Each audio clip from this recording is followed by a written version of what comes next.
The last thing that I need is more shoes, but when the deals are this good, I can't control myself.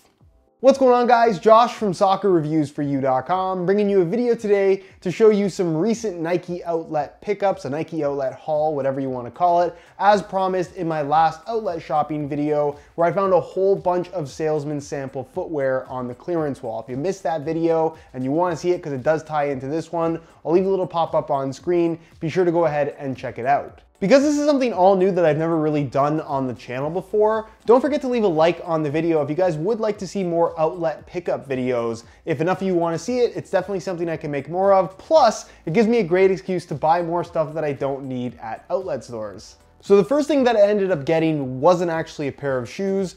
It's these right here. I got a pair of pants, and I'm not sure exactly what these are called. I tried to look them up, but there's so many things that look so similar to this, it's difficult to say specifically what they are, but they're really, really nice pants. You can see it's got all buttons right here, which is kind of unusual for the fly area of the shoe. It's got a little bit of a zipper on the back for a rear pocket, which is kind of got that fuse look to it. Really nice. It's got pockets on the front as well without the fuse, and it is kind of a tapered pant as well. This really thin, kind of stretchy type material, and then it does have the taper at the bottom as well. Really, really nice pants overall. I was kind of hoping for these to end up on the clearance rack. I saw them at the Nike store probably about 2 months ago, so they sat around. No one bought them at the original price they had them at. Finally ended up on the clearance rack, and I ended up getting them for, it was about $40 or so, which is not too bad, considering original retail would have been well above $100. That's it for clothes. Let me show you the shoes that I bought. And keep in mind, I didn't end up buying any of the soccer stuff that I showed in my previous video. Reason being, one, I don't need it.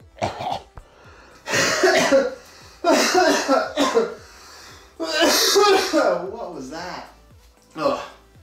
One, I don't need any of them, and two, sad to say, I already have pretty much all of the soccer stuff they had there as salesman samples, but I did pick up some sneakers, 5 pairs in total, which I'll show you right now. The first pair that I got as a salesman sample, so only $22, is the Nike Metcon 2 in this really, really unique colorway that kind of looks like a work boot. And what's interesting about this version, because it is a salesman sample, the regular version would have come with regular laces, kind of the same color as the upper, but the sample version actually has these rope style laces, kind of like what you would find on an actual work boot, which is kind of the inspiration for this colorway. I just like the tan on tan look with the Nike swoosh that kind of blends in a little bit on both sides of the shoe, black at the heel, and then gum rubber for the outsole, which just works really, really well with this colorway. The Metcon 2, for those that don't know, is a training shoe. I'll just give you a quick rundown of them because I do actually have a pair in another colorway. Really just an awesome all-around trainer. If you regularly go to the gym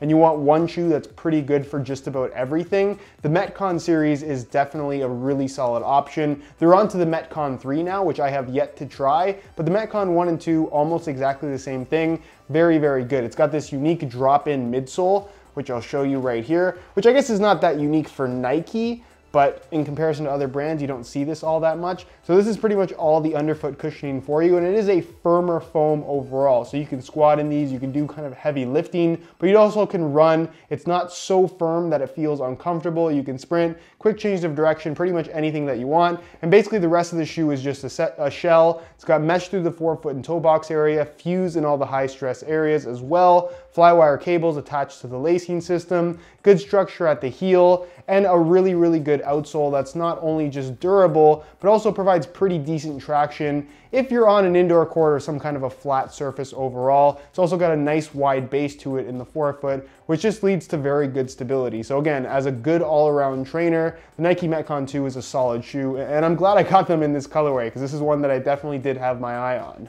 The next sneaker that I picked up is more so for casual wear. This is the Nike Sock Dart, which I do have a couple pairs of already, a gray pair and an all black pair. This is much more unique though in that it's kind of a navy blue color for the majority of the upper, which I don't recall having too many navy blue shoes, so that's kind of the main reason why I picked it up, along with the fact that I do actually like the Nike Sock Dart. You can see the upper has like a combination of blue and gray within the weave. It's not a Flyknit material, it's just kind of a stretchy mesh, which is why these are so comfortable. It kind of feels like a sock on your feet. And then of course it doesn't actually have laces. Instead, it has this really interesting kind of silicone rubbery piece with perforations all throughout, and then these two little nubs that basically plug in to this piece right here. So the shoe itself has very minimal Nike branding. There's a small swoosh right there that pretty much blends in. You have the same thing on the other side, and then this one also has a swoosh right there on the tongue, which is actually embroidered in a nice silver. A really, really good quality look there. It also has this kind of interesting darker blue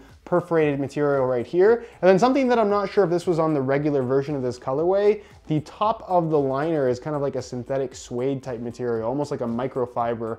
Really, really nice. It's got kind of a burgundy pinkish insole. And then the midsole, which I thought was pretty cool, is gray with the black paint speckle. So it's kind of got that cement type look to it. And then the outsole is all solid black rubber. It's not the best colorway, I will admit that. But because they're only $22 and because I do find it a fairly comfortable shoe, this is basically gonna turn into my sneaker that I wear when I wanna wear sneakers, but I don't wanna have to worry about them getting dirty or ruined or something like that. So that's the place that these are going to fill in my current collection. The Nike Train Quick. Now this is another training shoe, more so for the gym than anything that I picked up. Again, for $22, I was pretty much just getting anything that I liked at all. So thought this was a cool colorway in this kind of bright, almost like a photo blue from Nike. I'm not sure specifically what this is. White midsole, pretty straightforward in terms of the overall look. It does have a little bit of a mid-cut design to it as well. But this is a shoe that I like because it does have the bottom from the Nike Ultra Fast Flyknit, which I believe I've actually done a review of that particular trainer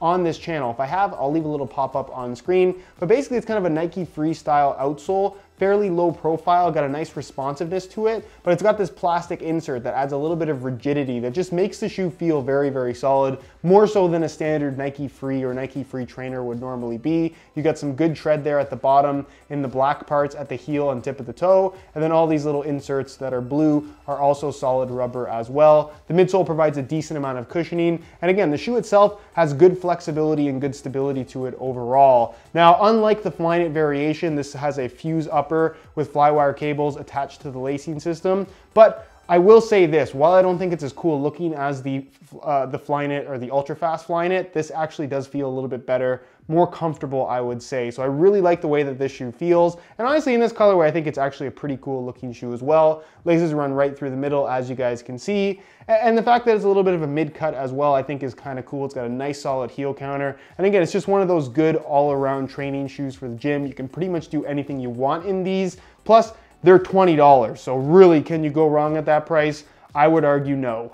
When I saw this next shoe, I got really excited because I have had my eye on a pair of these, and actually I think a few of you guys have requested a review on these down in the comments over the last couple of months, but I didn't want to buy them at full retail. I was kind of waiting for them to fall into an outlet store. Luckily they did, and I got them at the best price possible, $20 for a salesman sample. This is the Nike Flyknit Train Dynamic, which is an interesting shoe, mainly because of the lacing system that you can see here. It's also a mid-cut, which is kind of interesting to a certain extent. Essentially the collar here is the same type of material you would find on the low-end DF models from Nike in their soccer line. So the Victory 6DF, the Onda 2DF, and the Hypervenom Felon 3DF. Although this implementation, I would say, is much more, I guess, high quality and seamless in terms of how it does actually work with the whole design. It doesn't look like something that was just kind of slapped on as an afterthought. But that's besides the point, because the interesting part here is the lacing system, or I guess lack thereof. Even though it technically does use laces, you're just not tying a knot at the end.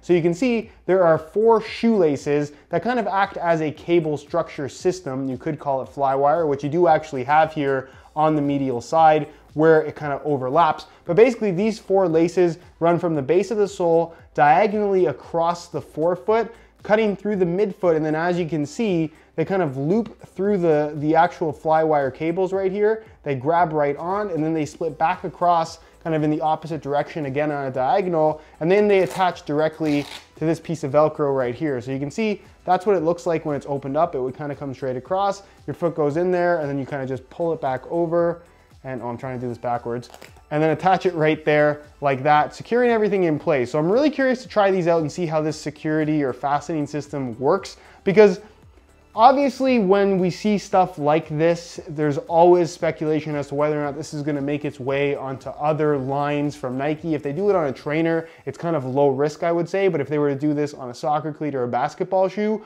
obviously that would draw quite a bit of attention, and it would be super important if that ends up working really, really well for them. So, again, this is a design that potentially could see its way on a soccer cleat. I honestly highly doubt it, but really curious to try this out, see how it is. The upper itself is kind of just a mesh material, a little bit of fuse right there. Very comfortable in the heel despite being mid-cut. It doesn't really feel like the typical mid-cut soccer cleat from Nike. And then the midsole, it's super flexible. It's on the thinner side overall. And it's kind of unique in that all the white and black you see here is solid rubber. And then these pods are actual foam pods, almost like suction cups, I would describe them as. It kind of reminds me a little bit of the Lunar Epic, that kind of are split in between the rubber on the bottom of the shoe. So you sit directly on top of that and you feel a more significant amount of underfoot cushioning than I was honestly expecting, given the flexibility and just kind of low profile look of the shoe. So really excited to try these out. Let me know if you guys would be interested in an individual review video on this particular shoe. My final pickup was this sneaker right here, the Nike Lunar Force 1 Duck Boot, which, no joke, I've actually almost bought these in this exact colorway multiple times, but because of the higher retail price, I just didn't want to do it. I was hoping they would go on sale. I was hoping even more that I would potentially find them in an outlet store one day. Luckily, I was really excited to see them. They did end up in an outlet as salesman samples. So instead of paying the $165 retail price, I got these for $22, which is as cheap as you're ever gonna find something like this. So obviously it is kind of more of a winter boot, or at least colder weather style sneaker. Not something you're gonna wanna wear in the summer. I think that's pretty clear to see given how bulky the shoe is. It is, of course, Air Force 1 as a base, which is a classic Nike model, formerly a basketball shoe, but this is kind of made more into a streetwear type product. So it's got this really cool kind of olive or army green style upper, leather for the majority of the shoe, which looks really, really good. And the leather itself is lined with this water shield material. So the entire upper is technically water resistant, including the tongue itself, which is made out of that same water shield material. And then at the toe,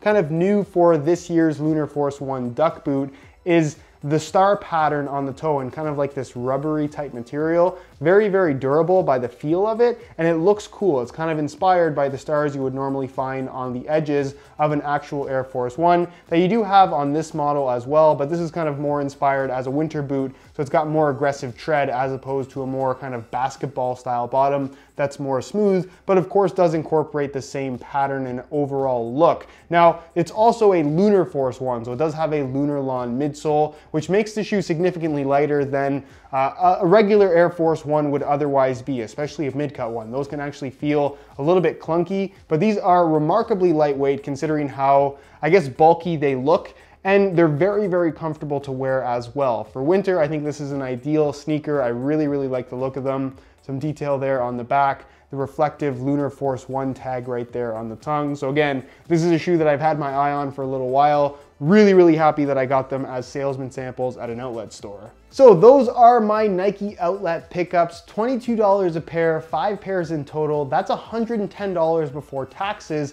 which is crazy because the full retail price on any one of those sneakers I just showed you is more than $110. But for that money, I got 5 pairs in total because of running into these salesman samples that also happen to be my size. Usually the samples are a 9 or 10 US for regular shoes, soccer cleats, sneakers, whatever it may be. So when you find salesman samples at a Nike outlet, at least for me personally, it's like Christmas morning. It is the best feeling in the world. And I definitely could have bought more, but I did my best to buy sneakers that I would legitimately wear more than just one time, which I feel like I did pretty successfully.